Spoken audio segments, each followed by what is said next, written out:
પાડોશી રાજ્ય મહારાષ્ટ્રમાં લઈ જઈએ કે જ્યાં મનસે અને શિવસેના મુસીબત સર્જી રહ્યા છે અને એ પણ ગુજરાતીઓ માટે ગુજરાતી ભાષાને લઈને વિરોધ ત્યાં યથાવત છે। મુંબઈ અમદાવાદ હાઈવે પર સ્થિતિ એવી છે કે કાઠિયાવાડી હોટલો પર વિરોધ થઈ રહ્યો છે। મનસે કાર્યકરોએ ગુજરાતી ભાષામાં લખેલા બોર્ડને તોડી નાખ્યા। વસઈમાં કાઠિયાવાડી હોટલના બોર્ડમાં તોડફોડ કરવામાં આવી।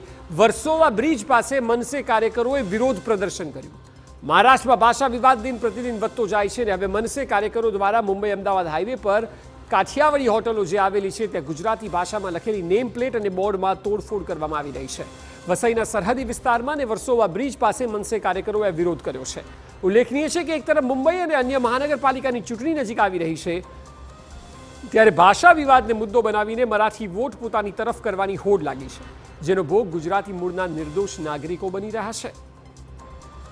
આપ જુઓ આવ્યા દ્રશ્યો એટલે અત્યાર સુધી જે મુંબઈ સુધી સીમિત રહેતું હતું તે મુંબઈ બહાર પણ બોર્ડર એરિયાઓમાં જોવા મળી રહ્યું છે અને એટલા માટે હવે આ સ્થિતિ ધીરે ધીરે વણસી રહી છે।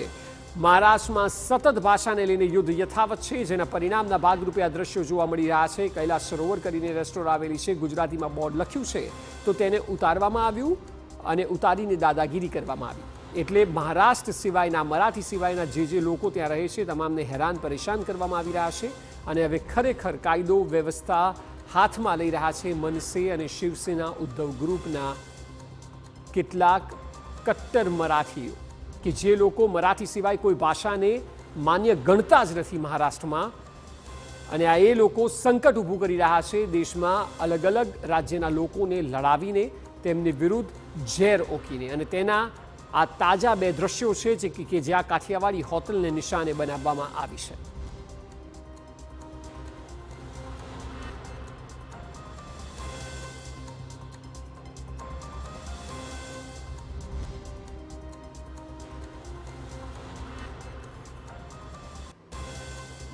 તો અમદાવાદ મુંબઈ હાઈવે પર હોટલ જે કાઠિયાવાડી આવેલી છે જે વસઈમાં અને મહારાષ્ટ્રની બોર્ડરમાં પડે છે તે તમામની કાઠિયાવાડી હોટલના જે ગુજરાતીમાં લાગેલા બોર્ડ છે તે બોર્ડને હટાવી દેવામાં આવ્યા અને એ બોર્ડને હટાવીને દાદાગીરી કરવામાં આવી અને અહીં થોડા સમય માટે ઉહાપોહ સર્જાયો હતો, જેના આ બે દ્રશ્યો આપ ટીવી સ્ક્રીન પર જોઈ રહ્યા છો। એટલે ભાષા યુદ્ધ હવે ધીરે ધીરે મુંબઈની બહાર પણ ફેલાઈ રહ્યું છે અને સમગ્ર મહારાષ્ટ્રને માત્ર રાજકીય મનસૂબાઓને લીધે, કારણ કે અત્યારે આજના સમયમાં જ્યાં દરેક મોટા શહેરોમાં અલગ અલગ ભાષાના લોકો અલગ અલગ રાજ્યના લોકો રહે છે ત્યાં આ પ્રકારની હેરાનગતિ કરવામાં આવે તે ખરેખર અશોભનીય છે।